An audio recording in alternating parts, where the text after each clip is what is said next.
আমি মুজিবুর রহমান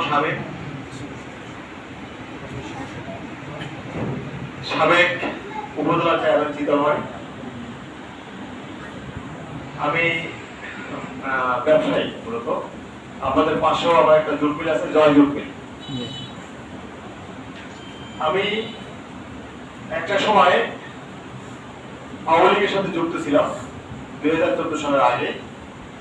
2014 সালে আমি স্বতন্ত্রভাবে উপজেলা নির্বাচন করে চেয়ারম্যান নির্বাচিত হই এবং সেই থেকে মোটামুটি দিনের খেদমত করার চেষ্টা করি। চিতলমারী বা এই অঞ্চলে যারা আলেম ওলামা আছে সবার সাথে আমার যোগাযোগ ছিল।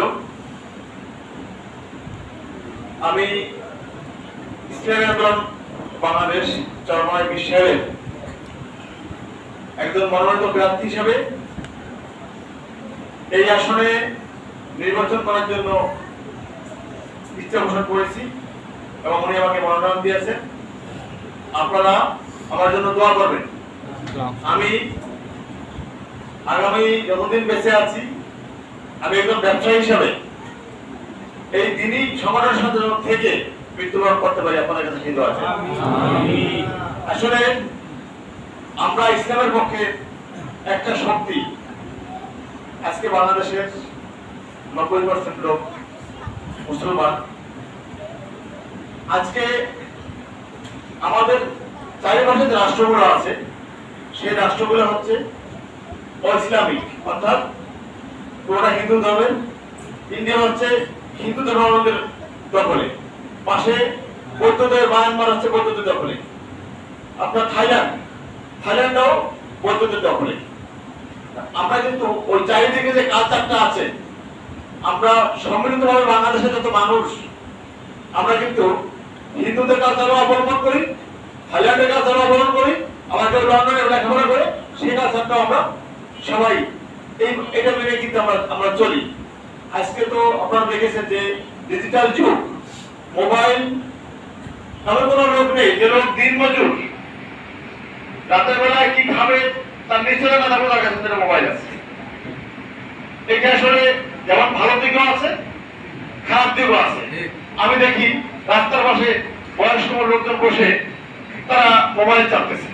অনেক বয়স্ক লোক যারা মসজিদে থাকার কথা অথবা হালকা জিকিরে থাকার কথা অথবা ইবাদতবন্দির মধ্যে থাকার কথা, তারা সে না রেখে তারা কিন্তু মোবাইলের দিকে একবার তাকিয়ে যাচ্ছে, বাস থেকে কে যাচ্ছে সেটাও দেখে না। এই অবস্থা একমাত্র আলেম ওলামা আপনারা যারা আছেন আপনারাই আজকে যে তারবিয়াত করতেছেন, এই ধরনের তারবিয়াতের মাধ্যমে এই অবস্থা থেকে আমাদের বের করে নিয়ে আসতে পারে আগামী দিবসে। আজকে দেখেন মাদক, জুয়া, অনলাইন জুয়া হয়তো এখন পড়ে বসে। আগে দেখছি তাস খেলতে লোক দিয়ে বসছে, এখন ওটা বসা লাগে না, এখন মোবাইলে বসে তাস খেলতেছে, মোবাইলে বসে জুয়া খেলতেছে।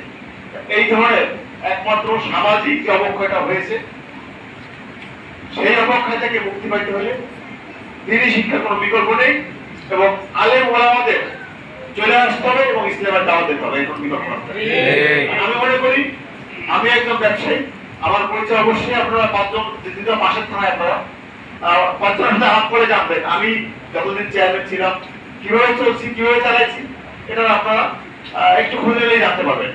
আমি আপনার হিম্মত থেকে বলতেছি যে আমি 5 বছর উপজেলা চেয়ারম্যান ছিলাম, 3 বছর ইউনিয়ন পরিষদের চেয়ারম্যান ছিলাম। আমি 1 টাকাও কোনো দুর্নীতি করিনি, 1 টাকা কোনো ঘুষ আমাকে কেউ দিয়েছে এই ধরনের কথা আমি বলতে পারি। চ্যালেঞ্জ করছি ফেসবুকে, আপনারা যারা মিডিয়ার সাথে জড়িত দেখবেন, আমি চ্যালেঞ্জ করছি যে 1 টাকা যদি কোনো লোকের কাছে দিয়ে থাকি তাহলে প্রমাণ দিতে পারে তাহলে আমি জীবনে কোনো ইলেকশনে আসবো না। এই কথা আমি চ্যালেঞ্জ দিয়েছি। আমার কথা হলো যে আমরা ইসলামের পক্ষে আমরা আছি সম্মিলিতভাবে। এবার চরমনাই পীর সাহেবের নেতৃত্বে ইসলামের সমস্ত জোটগুলোকে এক করার চেষ্টা করতেছেন। আপনারা চরমনাই পীর সাহেবের জন্য দোয়া করবেন, আমার জন্য দোয়া করবেন, আগামী নির্বাচনের জন্য আমাদের বিজয় হয় সেই ব্যাপারে আপনাদের স্বামীর সহযোগিতা কামনা করছি। আমি আর আজকে কথা বলবো না, কারণ অনেক ওলামারা এখানে আছেন, আপনাদের সময় আমি নষ্ট করবো না। আপনাদের সাথে আবারও দেখা হবে। আসসালামু আলাইকুম ওয়া রাহমাতুল্লাহ।